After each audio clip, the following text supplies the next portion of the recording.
Okay, this is a review for Exam 3, Math 1100, Chapters 5 and 6, learning about integrals. So question 1 here, first thing to recognize is that we have a function inside of another function here. That's a pretty good indication that U-substitution would work. So you want to let U equal this inside function right here.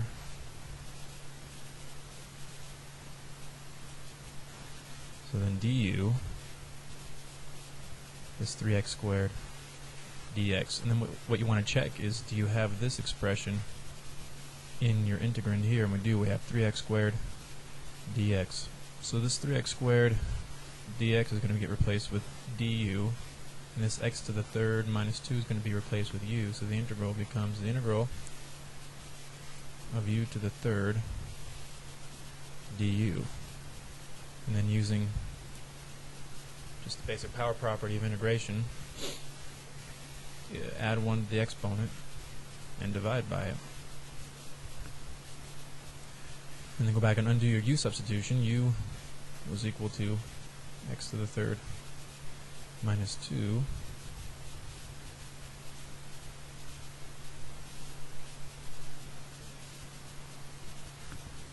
is the final answer.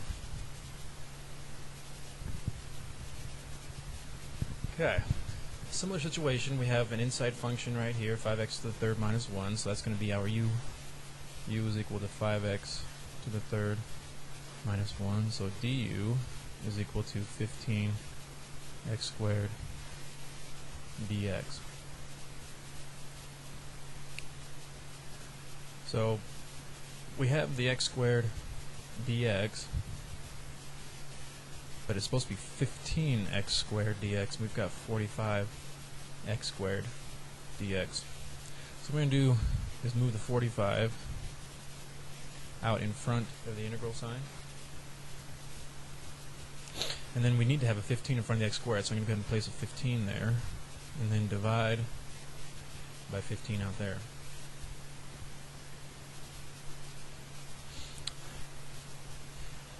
So what we have, 45 divided by 15 is just 3. So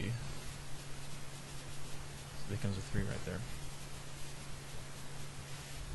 The problem can be rewritten as 3 times the integral, and now this 15x squared dx can be replaced with du, and then the cube root I'm going to write as a power of 1/3. So we've got u to the power of 1/3 du.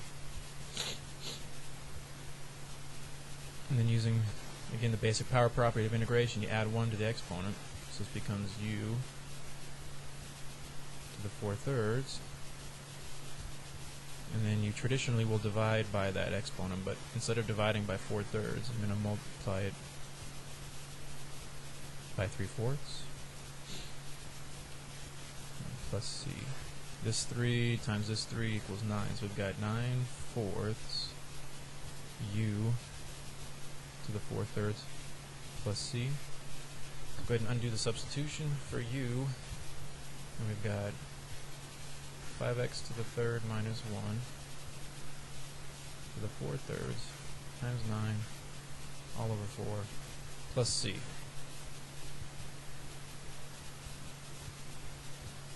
This type of integration you can find in section 5.1 or 5.2.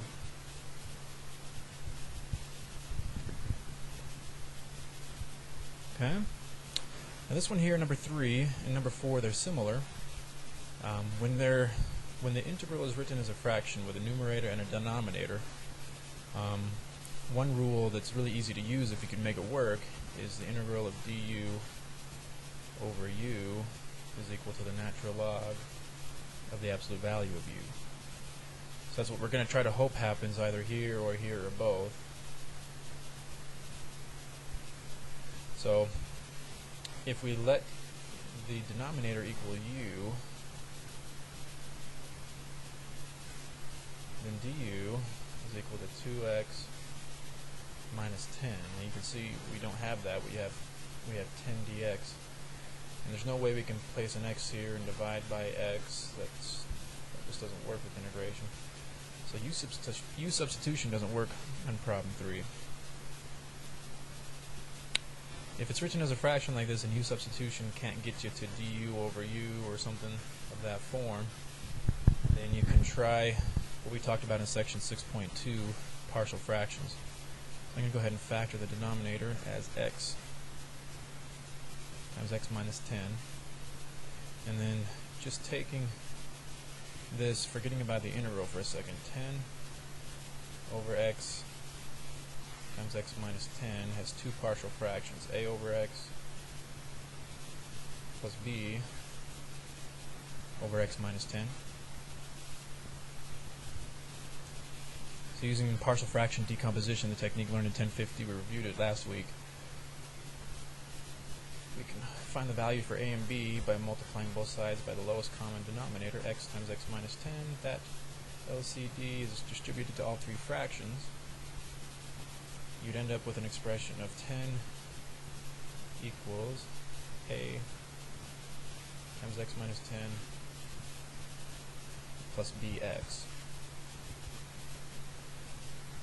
Now the way I described it, the technique I use at this point, since we're solving for a and b, and it doesn't necessarily matter what x equals, I consider letting x equal 10, or I consider letting x equal 0. These are called the convenient values. If x equals 10, I plug it in right here. 10 minus 10 is 0, so a times 0 disappears.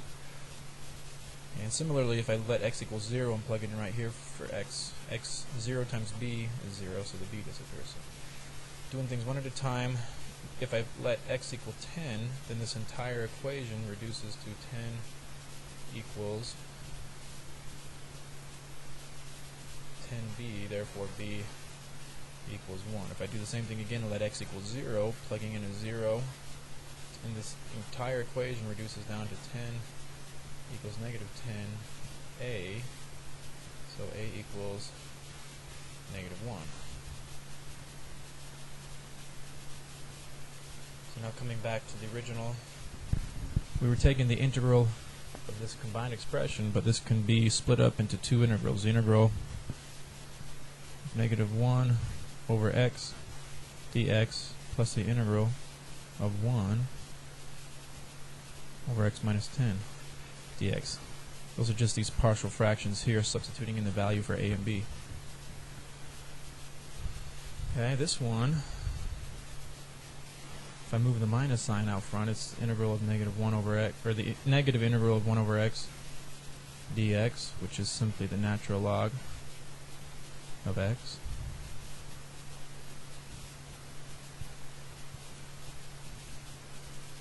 This one, integral of 1 over x minus 10 dx is equal to the natural log of the absolute value of x minus 10. So those are the two pieces of our answer. Natural log of the absolute value of x plus the natural log of the absolute value of x minus 10 plus c.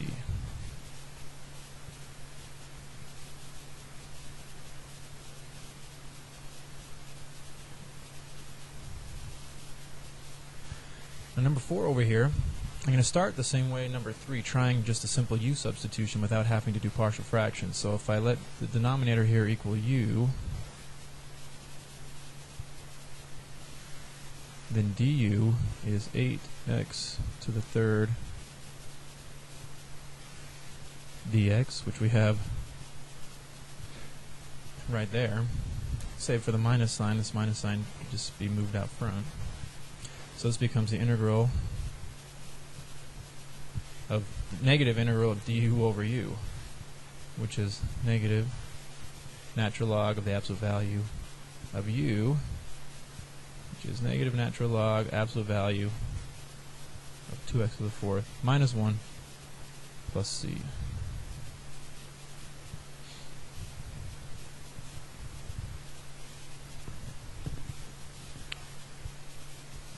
Okay. Question 5. A lot like 3 and 4, it's in the form of a fraction. So I'm going to let the the denominator here, like I started at number 4, u equals 5x to the fourth plus 1, so du equals 20 x to the third dx, which is precisely what we have right here. Again, this is almost an exact replica of number 4. The minus sign moves out. So we have negative integral of du over u, which is negative natural log absolute value of u, which is negative natural log absolute value. Write it down here.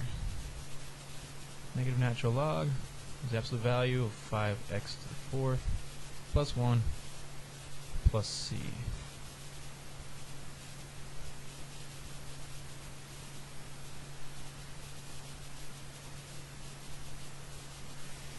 Now, number 6. I'm leaving myself plenty of room here for number 6 because I can tell this one's going to be a tough one. We do have an inside function.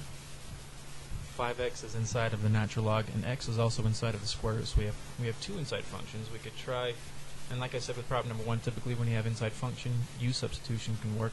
If we let u equal the inside function 5x, then du is equal to 5 dx. So I could put a 5 right here and a 1/5 out here, and now I've got the 5 dx. This could be equal to u, but the problem is there's this square root of x that's not accounted for. And I could go and try a U-substitution with this inside function here of x, but then we'd have the natural log of 5x that's unaccounted for. So U-substitution doesn't work in this problem. And you recognize that we have one function multiplied by another function. And typically that's a sign, if U-substitution doesn't work and you have one function multiplied by another function, that integration by parts is going to be used. Integration by parts is what we learned in section 6.1. So the technique is you need to initially find two things, u and dv. Because our hope is, I'm going to write this over here, our hope is we can rewrite this integral as the integral of u times dv. If we can do that, then the formula is uv minus the integral of v du. So what we need to try to figure out is what's u and what's dv. The guidelines for u is it needs to be an expression whose derivative is a more simple form of what you started with. For example, if I let u equal the square root of x, which can be written as x to the 1/2, the derivative du is 1/2 x to the negative 1/2. That's not a more simple form of what we started with. It's actually more complicated because now we have a negative exponent. So that would not be a good choice for u. So if I let u equal the natural log of 5x, the derivative du is equal to 1 over 5x times 5, which equals 1 over x dx. So starting with the natural log of 5x, we ended up with 1 over x dx. That's a more simple form. So that's a good choice for u right now. Now, that means dv has to be what's left over. Square root of x dx, or x to the 1/2 dx. So v then is just the integral of this, integral of x to the 1/2 dx. This just follows the simple power rule. X to the 3/2 times 2/3. So with what I've defined here, this square root of x dx, that's dv, and the natural log of 5x, that's u. Everything is taken care of in this integral. There's nothing that's unaccounted for, so we have u dv, which is what we needed over here. So our original integral, square root of x times the natural log of 5x dx, can be rewritten using this formula right here. U times v, u times v, natural log of 5x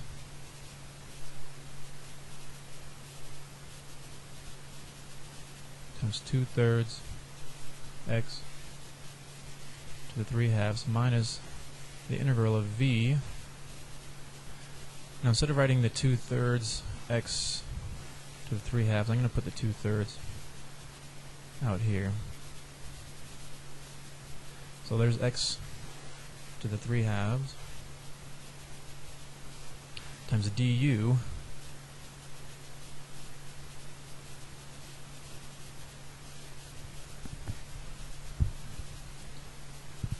okay. And then this right here, x to the 3/2 times 1 over x. Do a little side note here. X to the 3/2 divided by x to the 1. You subtract exponents. 3/2 take away 1 is equal to 1/2. X to the 1/2. So this then can be rewritten as x to the 1/2 dx. And we've actually already done this integral. This integral was done right here. It's the exact same integral. X to the 1/2 dx is 2/3 x to the 3/2. So I'm going to kind of clean this up here and write this as 2x to the 3/2 times the natural log of 5x all over 3 minus 2/3, and then I'm going to replace this integral here with 2/3 x to the 3/2 plus c. Okay, and finally, combining 2/3 times 2/3 is 4/9. We've got 2x to the 3/2 times the natural log of 5x all over 3 minus 4x to the 3/2 all over 9 plus c.